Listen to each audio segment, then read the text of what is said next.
Vatel, dirigida por Roland Joffé, protagonizada por Gerard Depardieu y un excelente elenco como Uma Thurman y Tim Roth, entre otros. La historia sucede en 1671, en el castillo de Chantilly, propiedad del príncipe Condé, quien le ordena a su mayordomo Vatel organizar 3 días de fiestas y banquetes en honor a Luis XIV y su corte que llegaban de visita. La película se ubica en Francia bajo el reinado de Luis XIV, en la segunda mitad del siglo XVII de la era moderna inaugurada por el Renacimiento.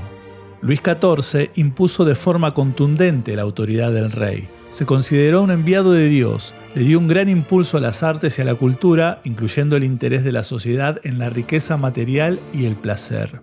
La película tiene la estética del barroco, que se originó en Italia y se extendió rápidamente por toda Europa, que ya tiene conciencia del arte y de que el lenguaje visual puede ser transformado con el uso de la retórica como recurso.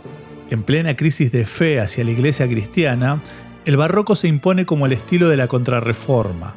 Es el primer estilo visual en tener impacto a nivel mundial y que se sabe la fecha de su nacimiento. El barroco, por un lado, quería mostrar el triunfo de la Iglesia Católica como la representante de la fe verdadera, y por otro lado, reflejaba el poder de los gobernantes absolutistas y la aristocracia. Este estilo se destaca por el interés visual, coherente en sus distintas disciplinas como la pintura, la escultura y la arquitectura, que transmiten e intensifican un mensaje o significado que van dirigidos directamente a los 5 sentidos del espectador, apelando al intelecto y a las emociones a través del movimiento y la luz, rompiendo con la indiferencia e invitando a una lectura más profunda de sus obras, conllevando a la reflexión.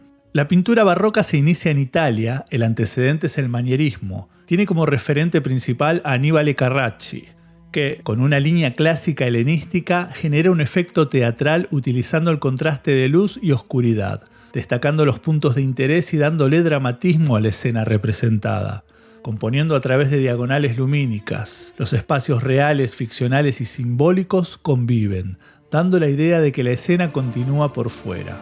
Se desarrolla la simbología que lleva a la reflexión de la vida más allá de la muerte. Otra variante de la pintura italiana es el tenebrismo, de la mano de Caravaggio, donde las escenas se desarrollan en escenarios interiores o naturales e interactúan con el mismo. Es una pintura en busca de mímesis, hay una mirada hacia el pasado grecolatino. La oscuridad aparece en muchas obras, al igual que la sangre. Empiezan a aparecer personajes de espalda y personajes que transmiten movimiento y emociones. La luz organiza y da jerarquía a las escenas. Se le da importancia al mundo físico que rodea a los artistas. Es un momento histórico donde se detienen los detalles. Ya no se pinta solo a la nobleza, sino a personas comunes y se pinta con gran destreza técnica.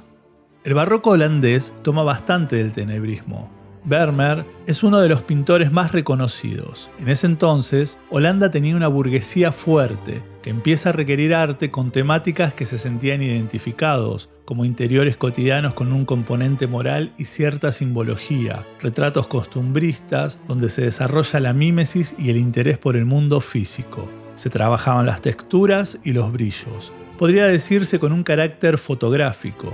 El retrato es solo un recorte de la realidad. Los espacios físicos y mentales se multiplican.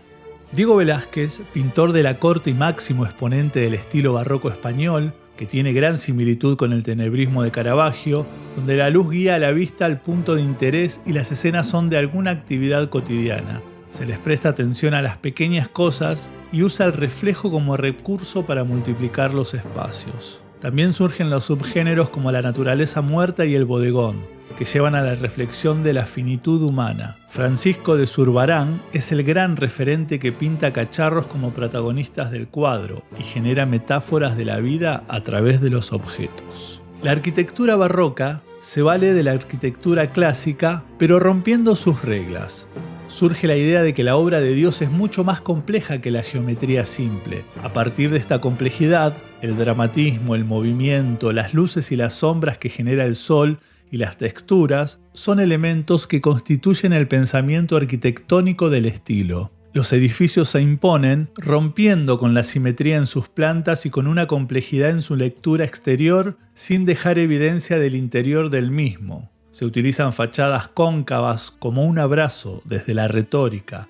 Las cúpulas tienden a crecer, las formas mixtilíneas y paredes texturadas apelan a los sentidos. Reaparecen las torres, los campaniles y miradores que aportan un gran dinamismo visual. Esta arquitectura también dio forma a los espacios públicos, donde las fuentes van a ser un elemento funcional, pero de gran magnitud artística. La arquitectura también se usó para reforzar el poder de los gobernantes absolutos, como el Palacio de Versalles, con sus enormes edificios y jardines que fueron planeados para glorificar al rey Luis XIV. En el film aparecen muchos de estos elementos artísticos que pertenecen al estilo barroco y a ese momento histórico en particular. Si bien hay algunos anacronismos en la película y algunas licencias estéticas con fines dramáticos y narrativos, puedo decir que el film tiene un alto contenido de elementos estéticos recreados fielmente del estilo barroco. Es una película recomendable para cualquier estudiante y amante del arte y del estilo. Sin dudas, es un film para ver y volver a ver.